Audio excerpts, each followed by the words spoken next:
Let's go ahead and take, I'll split this up, make sure you guys pass this around, let's make sure everybody has a copy of this here.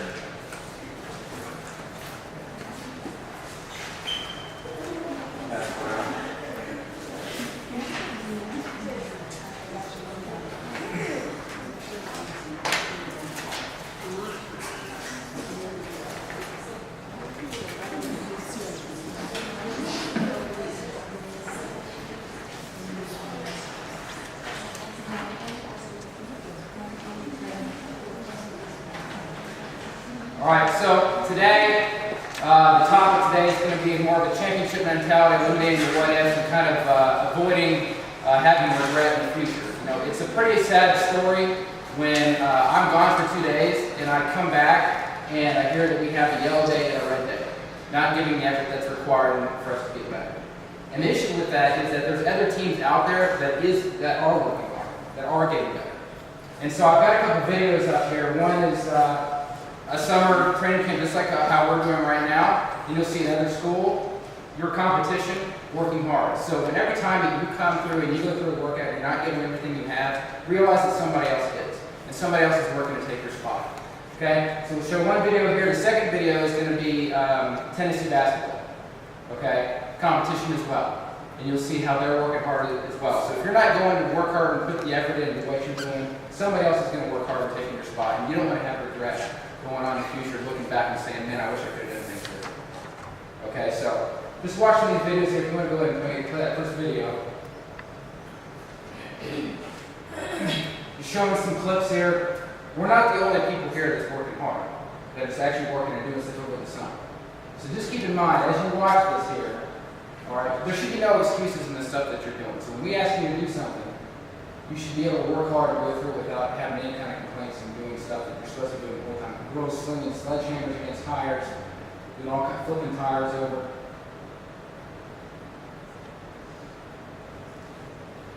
Just kind of skip 5 seconds ahead there, Chris Warner.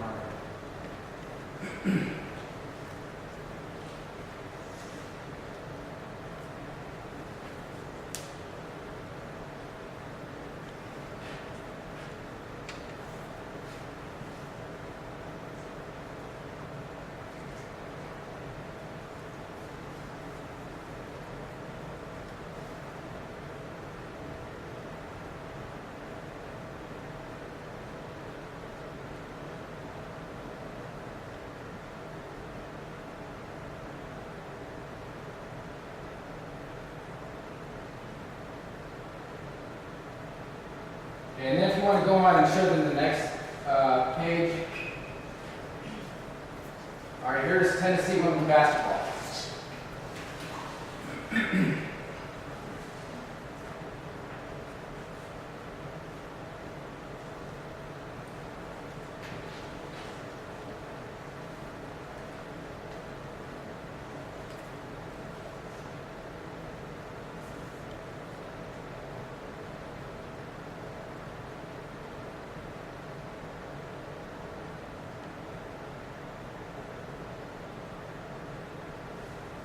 £300 tires.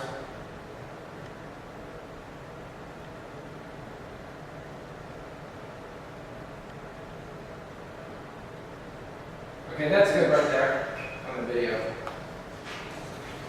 Okay, so just to kind of give you an idea, every time that you cut a rep or every time that you're not going to give the effort that's required of you in the weight room or whatever you're doing on and off the field, there's somebody else that's working hard. Okay, and you don't want to have any regrets going forward. So I've got some quotes up here on the left side. Obviously, we have John Wood, Michael Jordan, and Lance Armstrong. Some people that have done pretty well in their careers. All right, here's some quotes of some of the stuff they said. John Wood, don't measure yourself by what you have accomplished, but by what you should have accomplished with your own ability. Okay, each person here has a different kind of ability level on and off the field. But that doesn't mean that we're going to be happy just because somebody did a little bit better in a certain round, that somebody else who maybe didn't get as good a score you did actually worked harder. So maximizing your own personal ability. Michael Jordan, if you do the work, you get rewarded. There are no shortcuts in life. Okay, here's a quote about Lance Armstrong. Pain is temporary. It may last a minute or an hour or a day or a year, but eventually it will subside and something else will take its place. If I quit, however, it lasts forever. That surrender, even the smallest act of giving up, stays with me. So when I feel like quitting, I ask myself, which would I rather live with? All right? Going here on the right side of your paper, you're maximizing your opportunities. I did some calculation here. We train basically 8 hours a week. And that's basically going 2 days, or 4 days a week, 2 hours a day. Now today, I mean, it's only 8:15 right now. All right, so we've done 7 hours of training. Well, not even that, we didn't go on Tuesday. Okay? There's 168 hours in a week, so less than 5% of your week is spent on training. That's all you have. Right? So if you're going to not maximize the time that you have in here, I mean, there's only a short time that we are actually, the staff is here with you, actually working with you and helping you get better.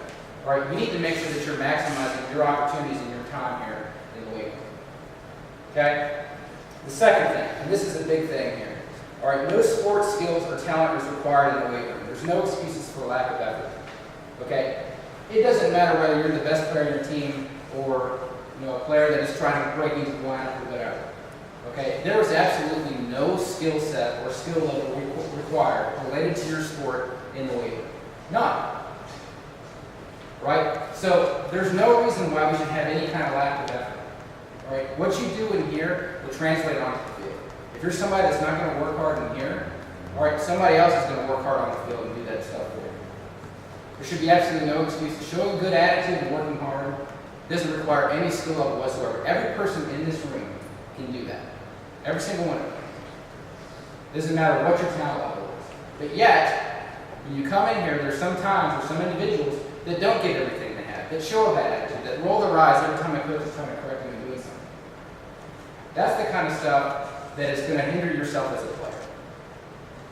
All right? No skill level required. So when you're in here, do your job, work hard, show a good attitude, and maximize the time that you have in here. You have less than 5% of your week in here in the weight room. Maximize the time that you have in here. Show a good attitude. Work hard when you're in here. Next point. Every day workout that you take off, someone else is working to take your spot. All right, like just what we saw in the videos there. There are other teams that are also working and training in the summer. Okay, summer is a very crucial part to help you prepare for your upcoming season or whatever. All right, you can make a lot of gains in here. All right, but yet if you come in here and you're going to waste your time, you're not going to work hard. All right, you're basically you're wasting your time. You guys will not even show up. All right, but if you're in here and you're working hard and you're doing things that you need to do to get better, you're maximizing yourself maximizing your ability on the field to help you perform. If you're in a game and it's the last 5 minutes of the game and you're fatigued or you're not as prepared as you think that you should be or something else happens in the game, all right, you're going to have regret because you might look back on the day in which you didn't get all the way down on a certain rep or you didn't work hard enough on running. You know that you could have made a difference in doing that. This stuff carries over. All right, and the same people that are cutting reps in here or may not be working hard, whatever kind of exercise we're doing, it's the same people that are forgetting plays, the same people that are losing discipline when they're defending, getting in the right positions, all that kind of stuff. It carries over. It directly carries over. Just like if you have a job. If I showed up late every single day and didn't do my job, do you think I'd be where I'm at right now? If you had a job or something like that, if you're working, you show up late every day to work, do you think you're going to have your job? Or if you don't work hard, or if your boss tells you you're going to do something and you just roll your eyes every single time, you honestly think that you're going to keep that job. Or is there somebody else that's going to work hard to take your spot? You see how this stuff carries over?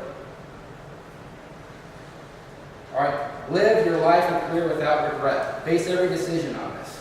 Another thing, the functional movement stuff. All right, some of you people some of the athletes here just think it's pointless, right? You don't feel anything, so anything like that. But in a game, maybe you're going up for a rebound, and because you're not doing the shoulder mobility correctly, you don't have the proper range of motion. So when you go for a rebound and your arms pull back, you tear a rotator cuff. All right, if you struggle with the FMS stuff, you have a deficiency in your body that limits your movement, and so you have to make up for it by compensating the other kind of motions that's inefficient and put yourself at increased risk for injury. Okay, so when we're in there and we're doing the functional movement stuff, take that stuff seriously. It's part of your training. If you end up getting hurt in a game because you're not doing your job in there, you could have regret and say, man, if I had just done this, I could have made a difference. And which leads to my next point. Don't fail at things that you can control. Okay, things that you can control is making sure that you're working hard in the weight room, that you're doing the exercises. So when a coach comes up to you and says, hey, you need to get lower on your squat, that's something that you can do that's under your control. Okay? And it's almost kind of like a bear trap. All right? When a bear or something like that is stuck in a trap, all right, in order to get out of a bear trap, you have to close the clamps down and then you have to open it back up. All right, so when you're in a bear trap, and if you just try to pry it apart, all right, that might seem like the easy way out, all right, but you're going to be in a lot of pain because you're not going to get yourself out of that. But in order to get out of that bear trap, you have to make it worse, and it has to be more difficult before it gets better. Okay, so when we're in here and we're doing a squat and you're not getting all the way down, a coach may come up to you and say, hey, you need to get lower and get more parallel to that. All right, but maybe you don't want to change it. Maybe you're just going to keep doing the same thing. But then when you play in the fall, maybe you tear your ACL because you're not strong through your whole range of motion. And you're going to think, man, if I had just worked harder for 9 seconds in the weight room, I wouldn't have 9 months of rehab and pain had I made sure I was strong through the whole range of motion. There's a reason why that we tell you guys to do stuff. It's not because we're trying to be mean or picky. It's because it's to benefit you as an athlete. It's trying to make you better. Everything that we do in here is because we care about you, because we want you to be better. Because we don't want you to see yourself in a position where you're going to have regret looking back. Okay, so when a coach comes and tells you something, it's not because we're trying to be picky or we're trying to be angry and trying to aggravate you or whatever. It's because we're trying to help you. We want you